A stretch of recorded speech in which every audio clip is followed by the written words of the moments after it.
Jekk sad-9 ta' Lulju li ġej l-Unjoni Ewropea u l-Amerika ma jilħqux ftehim dwar it-tariffi li dawn imponew fuq xulxin, Malta tkun it-tieni l-inqas pajjiż li tiġi affettwata minn dan kollu.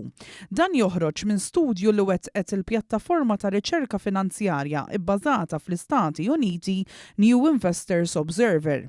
L-inqas pajjiż fl-Unjoni Ewropea li jkun affettwat mit-tariffi ta' Donald Trump huwa Ċipru, bwara Malta imbagħad hemm il-Lussemburgu, il-Latvija u l-Kroazja, l-Estonja, il-Bulgarija, il-Litwanja, il-Greċja u l-Ungerija. L-iktar 3 pajjiżi li ħajkunu l-iżjed milquta minn dawn it-tariffi skont il-pjattaforma Amerikana huma l-Ġermanja, l-Irlanda u l-Italja li jġorru 56.7% tal-piż finanzjarju.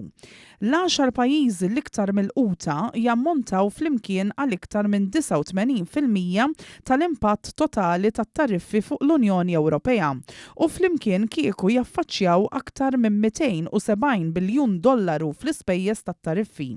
Filwaqt li l-10 pajjiżi tal-Unjoni Ewropea l-inqas affettwati flimkien jammontaw inqas minn $7 biljun fl-ispejjeż tat-tariffi.